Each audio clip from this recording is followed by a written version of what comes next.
Hola Quinto, tanto tiempo. ¿Se acuerdan de mí? Soy Daniel Albornoz, profesor de literatura. Tal vez me recuerden de otros videos como No tire tiza que yo no fui o Sí gordo es por nota. Estamos acá, aparentemente vamos a seguir un tiempo más acuarentenados, así que quería asegurarme de que tengan presente que no estamos de vacaciones. Quisiera que, mirándome a los ojos, me digan fijamente que a las tareas las están haciendo ustedes, no sus padres, no internet, no alguien a quien le están pagando. Ok, les creo.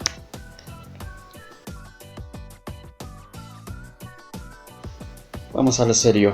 Desde el comienzo del año solo pudimos tener una clase virtual porque nos tocaron diferentes feriados hasta la llegada de este periodo de cuarentena, y en este periodo también tuvimos otro feriado, así que solamente pudimos tener esa clase en la que tratamos el cuento El peatón de Ray Bradbury, en el que muchas décadas atrás el autor imaginaba una sociedad futurista en la que la gente vivía muy metida en sí misma pero sin contacto social y solamente pendiente de las pantallas y los medios de comunicación o de distracción, y en la que quien no quería hacer eso, el peatón del cuento, era visto como un loco.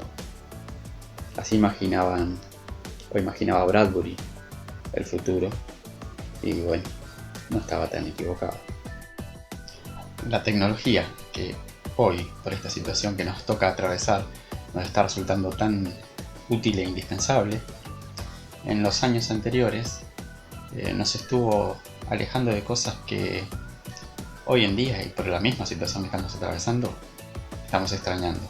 Nos alejó de las salidas sociales, el salir a jugar a la pelota, el compartir salidas con amigos, el juntarse a tomar mates, de todas esas cosas que hoy se extrañan, incluso de ir al colegio. Pero la literatura, amigos, no solamente se ha encargado de imaginar futuros posibles. Hacia finales de la Edad Media comenzó a dejar de lado la imaginación y los mundos fantásticos para empezar a mirar más fijamente el mundo real que había a su alrededor. Se empezaron a dejar atrás siglos de historias fantásticas o de caballeros andantes que mataban dragones y rescataban princesas, para empezar a mirar más problemáticas reales. Y uno de los formatos que tomó mayor auge en esa época fue el del relato enmarcado. El relato enmarcado es una forma de narrar que trata de incluir dentro de una historia mayor, madre, relatos menores interiores. O sea, dentro de una historia grande, los personajes empiezan a contar historias menores, como a veces habremos visto en algún capítulo de Los Simpson, en que los personajes empiezan a contar sus historias. Una historia contaré y es muy grande, digo yo. Es de un leñador que Paul Bunyan se llamó. ¡Felicidades, señor Bunyan! ¡Es niño! ¡Dios nos asista! Están incluidas dentro del capítulo mayor. Bueno, así dentro de una historia grande, personajes contando cuentos o anécdotas menores. Ese formato es el llamado relato enmarcado. Dentro del marco de una historia madre aparecen historias más pequeñas. Ese formato dio origen a muchos clásicos de la literatura, algunos de los cuales vamos a nombrar hoy. En español, castellano, este libro, el libro de los ejemplos del conde Lucanor, escrito por el conde don Juan Manuel,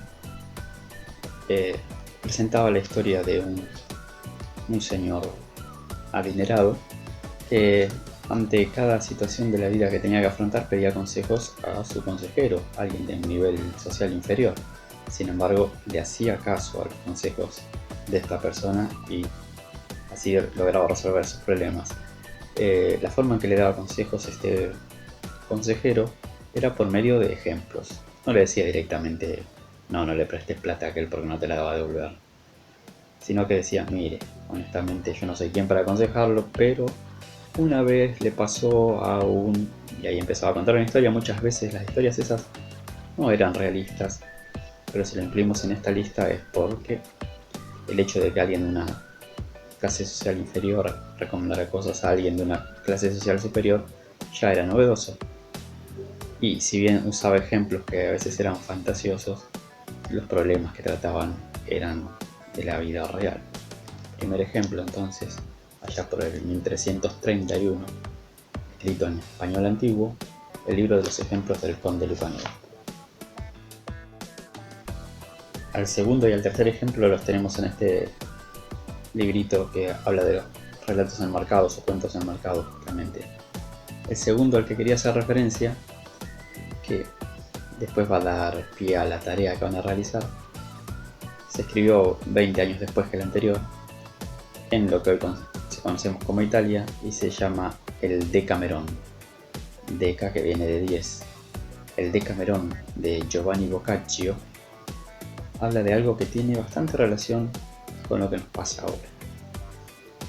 Una peste invadía Europa y en la historia 10 personajes, 10 jóvenes, 7 mujeres y 3 varones, deciden aislarse en una casa alejada para escapar de la peste y para entretenerse, como no tenían acceso a Netflix, ni siquiera a luz eléctrica, ni siquiera a libros impresos, ni siquiera, lo que hacían era cada día inventaban historias que después a la noche se juntaban a contarlas.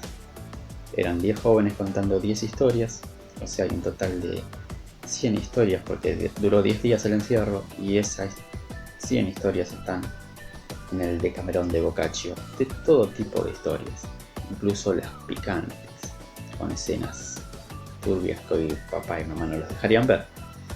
La temática era que cada día uno era el jefe del grupo y decidía de qué temas se iban a crear las historias. Todos pensaban una, las compartían a la noche y se elegía a un ganador. Y ya por 1387, un poco después, en Inglaterra, un señor llamado Geoffrey Chaucer escribe los que se conocen hoy como los cuentos de Canterbury, The Canterbury Tales, basado en el formato también del relato enmarcado, en que en este caso la historia transcurre a lo largo de una peregrinación religiosa hacia una iglesia, pero que las historias no tenían nada religiosa, sino que lo que mostraba era que distintas de clases sociales que se mezclaban en esa peregrinación, distintos tipos de personas, a lo largo de la marcha también se juntaban cuando paraban a almorzar en una tienda, en una posada, a contar todo tipo de historias que no tenían, repito, nada que ver con lo religioso.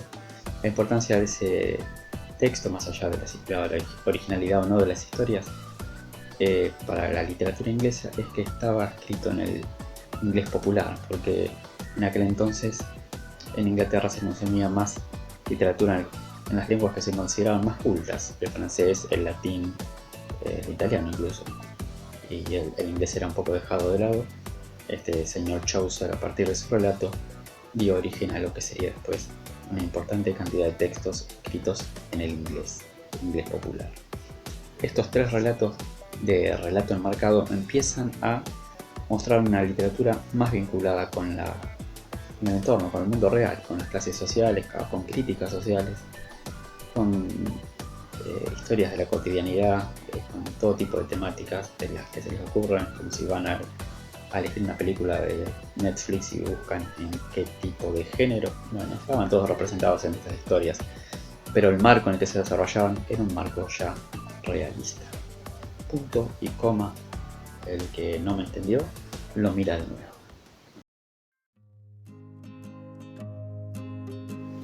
Las clases de literatura de este año, si tenemos suerte, nos van a llevar en el tiempo y en el espacio, viajando constantemente, así como ahora vimos literatura de 7 siglos hacia atrás y europea. Tenemos que hablar de la literatura realista en la Argentina y ya del siglo XX, del siglo pasado, pero bastante cercano. Y de esa literatura, si hablamos de literatura realista argentina, hay un personaje que Nadie que haya leído o estudiado la literatura argentina puede llegar a desconocer que es Rodolfo Walsh.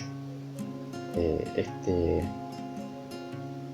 personaje de nuestra literatura se convierte en un personaje paradigmático porque se puede decir que es el creador de un estilo. Los estudiosos de la literatura bautizaron a un género nuevo a finales del siglo pasado como literatura de no ficción. Lo hablan sobre todo a partir de una novela norteamericana de un escritor llamado Truman Capote. Escribió una novela llamada Sangre Fría, que tomaba un caso policial de un asesino serial de allá y lo volcaba en forma de novela. Sin embargo, ya casi una década antes, en la Argentina, Rodolfo Walsh había publicado este libro, Operación Masacre, dando origen a ese género literario nuevo. No ficción, porque lo que hizo Rodolfo Walsh es tomar una investigación periodística a partir de un hecho histórico. Tras una revolución que había depuesto el gobierno de Juan Perón en la década del 50, hubo un año después un intento de derrocar a esa dictadura. Fracasó y algunos de los acusados de participar de esa revuelta fueron fusilados en la localidad bonaerense de José León Suárez en una noche, un hecho que no salió en los diarios y nadie investigó ni publicó. Hasta que este periodista Rodolfo Walsh escucha en un bar que había uno de los fusilados que estaba vivo, lo busca y por medio de entrevistas comienza a buscar información del tema y decide publicarla escribiéndolo de forma ficcional, que era lo novedoso y revolucionario. Junta los testimonios que pudo y elabora un libro que era difícil de publicar porque no cualquiera se animaba a publicarlo, así que le costó. Es un libro que se fue reeditando con los años, con los agregados de los nuevos datos que iba obteniendo, así que hay una versión definitiva, tiene película y es para la literatura el primer testimonio o el primer caso de literatura del nuevo género de no ficción. Operación Masacre, Rodolfo Walsh. Walsh siguió mezclando literatura y periodismo en su escritura y es autor de un cuento que posiblemente esté dentro de los 10 más célebres cuentos argentinos. De los mejores, cuestión de gustos, pero de los más célebres, más conocidos, más estudiados seguramente. Es un cuento que se titula Esa mujer y hace referencia a un personaje emblemático de nuestra historia y en una condición bastante particular. Hace referencia al icónico cadáver de Eva Perón. Lo novedoso en la forma de plantear el relato es que no tiene la estructura clásica de introducción, nudo, desenlace que venimos viendo en casi todos los cuentos en los que hay un personaje que se presenta, se presentan complicaciones, las resuelve y se llega a un desenlace. Casi no hay acción en el relato. Se basa principalmente en descripciones de ambientes y de un personaje en el que hasta los más mínimos gestos son destacados, que nos permite conocer su manera de pensar más allá de lo que esté haciendo. El personaje es un militar que recibe a un periodista, probablemente esté hablando de sí mismo Walsh, que tiene como interés conocer qué fue del cadáver de Eva Perón.